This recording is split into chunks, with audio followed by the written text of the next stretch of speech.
What is going on, guys? Gavin here, and welcome back to another reaction Formula One video. This edition will be the Mexican Grand Prix qualifying. There's a lot to unpack here. It's Saturday night, technically Sunday morning, 2:08 a.m., about 13 hours away from the Grand Prix start.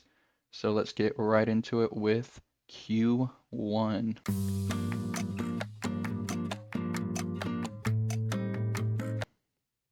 Colapinto, Stroll, Gasly, Albon, and Bortoleto were the five that were dropped out of Q1. Alpine still look god awful. Like, I don't know what they're doing. If they're just focusing on 2026, they're just saying, all right, wrap it up.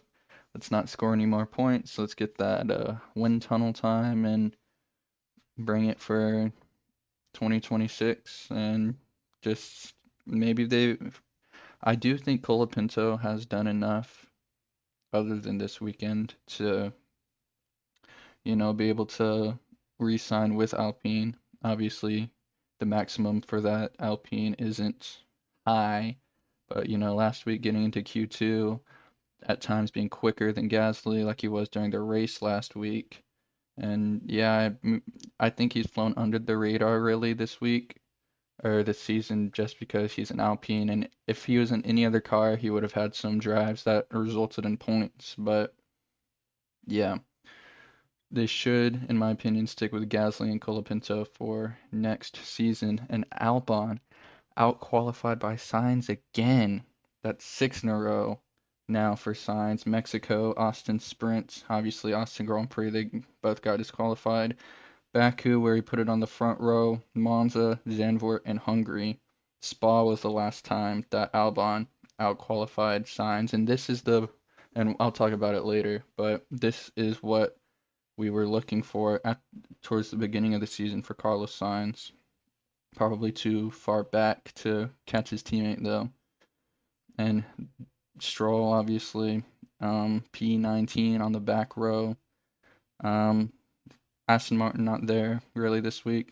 If it was, Alonso would have put it into Q3. Okay, so now let's take a look at Q2.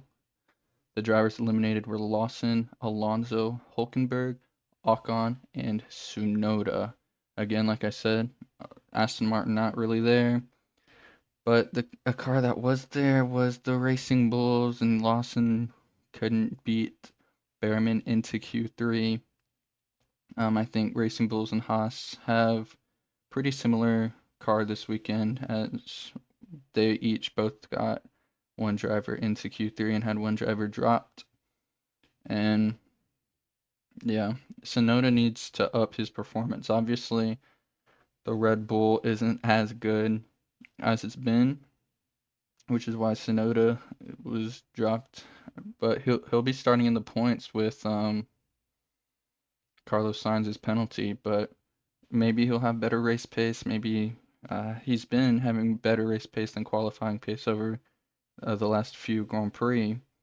But he absolutely needs to step it up, or he's already at risk of losing his seat for next season. And to be honest, with him being obviously it's not that big of a deal. He's not going to lose a seat over a practice session, but he needs to be scoring points. They're right in the thick of the fight for P2 in the constructors, and if they don't, if they Max Verstappen will maximize the car every weekend, as he always for the most part does.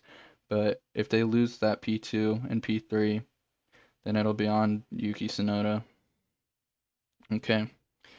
Q3. Behrman, Hadjar, Piastri, Sainz, Antonelli, Verstappen, Russell, Hamilton, Leclerc, and Lando Norris with an absolute heater of a final lap. Heater. He was not on the back foot, but there was some more pressure on him with Leclerc having provisional pole after the first run in Q3, but he absolutely nailed it. Who did not nail it though was Oscar Piastri, and so many people saying, "Oh, his car is being tampered with. He's being sabotaged by the team, by McLaren. They want Lando Norris to win, and they do want Lando Norris to win. I think that's pretty obvious, but They're not going to sabotage their own Formula One car, their driver, another chance to win the championship. Obviously, they'd rather have him win than um Lando, or not Lando, but Max Verstappen. But they're not sabotaging his car. He wasn't good around Coda, and he's not good around Mexico. And that's not just this year. He got beat by a Haas in the race in Mexico last year, and he was out in Q1, qualified P17 last year in Mexico. So obviously, and he's been on the back foot lately compared to Lando Norris. Um, yeah, we'll just have to see if he can make up some positions because as it stands, and Lando Norris will reclaim the championship lead with 4 Grand Prix left in the sprints, 2 sprints even. Um, I think I said this last week. I do think the championship will be between Lando and Max. Obviously, the Red Bull this week not as performing as the McLaren, because if it was, Verstappen would win this race easily. Because he's the best driver in the world, W Glaze. But McLaren, specifically Lando Norris, has looked rapid all weekend. But yeah, we'll just have to see if Lando can deliver like he did in qualifying and convert that into a victory. His first victory since Budapest must have been before the summer break. And is Ferrari back?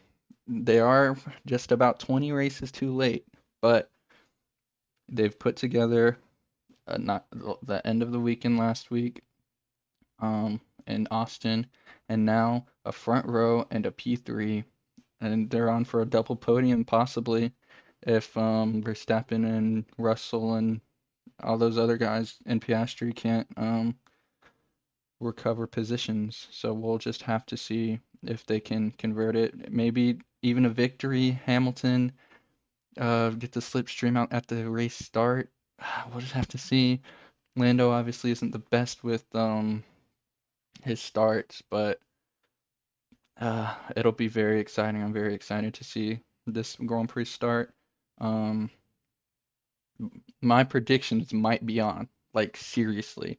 Pole position now, whatever, but I got Norris first. If Verstappen can cut through the field and get that P2, Hamilton, um, if they'll probably screw up Leclerc's strategy at some point in the race, so if he drops behind Hamilton and Russell stays where he is, then maybe I could be an absolute genius and get arrested like Chauncey Billups.